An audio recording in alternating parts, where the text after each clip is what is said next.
Hello everyone, so this is the video lesson 42 and here we are going to discuss the basic concept related to the double slit diffraction, and here the type of the diffraction is the Fraunhofer. So basic conditions of the Fraunhofer diffraction will be satisfied. Okay, so in the previous video lesson I discussed the fundamental figure. Here this is the basic figure about the double slit. Okay, now then after I explain you the figure on which we are going to derivate the formula for intensity at point P. Okay, so in this figure I explain you that there are two slits S1 and S2. Okay, and these slits are wide enough, that's why diffraction can takes place. You know that if they are very narrow, then only interference pattern maybe can be achieved on the screen XY. Okay, so here the slits are enough wide. Okay, so due to the wideness of these slits, a large number of waves can pass through the slit. And suppose that there are small n harmonic waves which are passing from this slit, each of amplitude small a.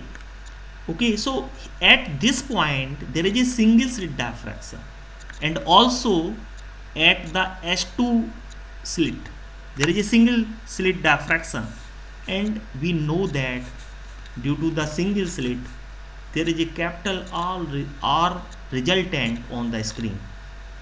Okay, here the amplitude is small a, but after passing from the single slit the resultant is capital R. This capital R reaches at point P through the lens, and similarly the S2 slit also produce the resultant amplitude capital R. This capital R also reaches at the screen, and the final resultant R dash is the vector sum of these two amplitudes. Okay, so now we are going to obtain the expression for R dash. Here R is the single slit amplitude given by R is equal to capital A sine beta over beta. Okay, so now let's see. So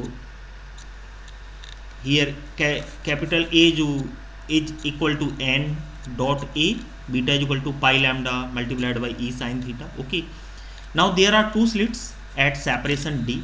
The opaque part is D, slit separation, and from each slit light of R amplitude is diffracted at an angle of theta. Hence the resultant at point P on the screen is due to the superposition of these two amplitudes. Okay, so now let's see the calculation of resultant amplitude at P. Okay, so here there is a OQ vector represented by R vector, and similarly there is another vector QK which amplitude is also capital R, and R dash is the resultant vector OK. So this is a vector triangle. Okay, and the phase between R and R, the angle between R and R is delta, and delta is calculated separately. Okay, we will calculate the delta value. Now let's see,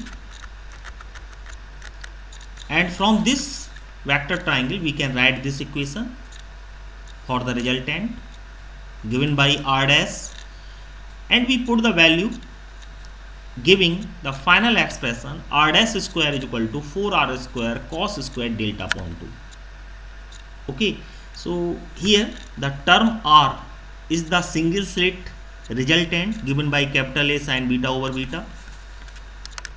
That's why we can write also here delta is the phase between the two waves. Okay, so the phase difference we have to put the value of delta here, then we can proceed. Okay, so in order to calculate the phase between the two waves, first of all we calculate the path difference. What is the path difference? Path difference is equal to S2m. Okay, so let's see the figure. Here here I try to draw a normal in order to obtain the path difference. Okay, I forget to write the M point at this here. This is the M point, capital M point is here. So what is the path difference between ray 1 and ray 2? This is the normal S1 M, this is M point. Okay, so S2M is the path difference given by E plus D sine theta. So this is the right triangle.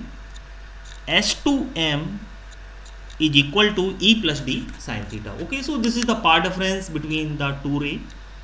So the path difference is equal to S2M is equal to E plus D sine theta. So by the help of path difference, we are able to write the formula for phase difference. Okay, because the relation is the phase difference is equal to 2 pi upon lambda multiplied by path difference. Okay, so here we obtain the value of phase difference, and I write it equal to 2 alpha, where alpha is a constant. Okay, given by here alpha is a constant given by pi upon lambda E plus D sine theta. Okay, so now put the value of here the term by delta upon 2. So delta upon 2 may be put as alpha. So the final expression is I is equal to 4 a sine beta over beta cos square alpha. Okay, so this is very important result, because by the help of intensity term we are able to write and discuss all the effects of the diffraction. Okay, so alpha and beta both are constant. Okay, and at any point on the screen alpha and beta are the constant, but if you change the point on the screen, then alpha and beta will be changed. Okay, because in alpha there is a theta term, and every point on the screen the theta is changing. The theta is equal to 0 at the center of the screen. However, the maximum value of theta is 90. Okay, so if you observe the relation, this relation for the intensity, this is the general term for the intensity on the screen.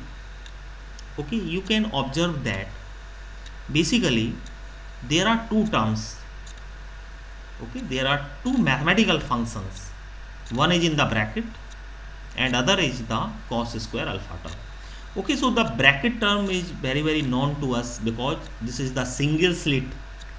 This term is the single slit intensity on the screen.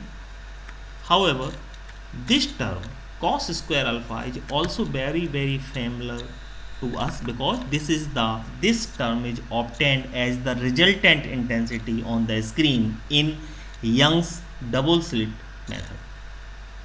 Okay, that means in double slit diffraction there are two effects. One is the diffraction, other is the interference. Okay, so here in the resultant intensity there are two terms. One is the intensity due to the single slit diffraction, and what is the cos square alpha term? It is the intensity due to the interference due to S1 and S2. Okay, so the final pattern is very complicated. It's going to be very complicated, because first of all we try to plot the single slit diffraction, then after we try to plot the interference. Okay, and then after we plot the combined effect of these two patterns. Okay, so this is the expression. Okay, thank you.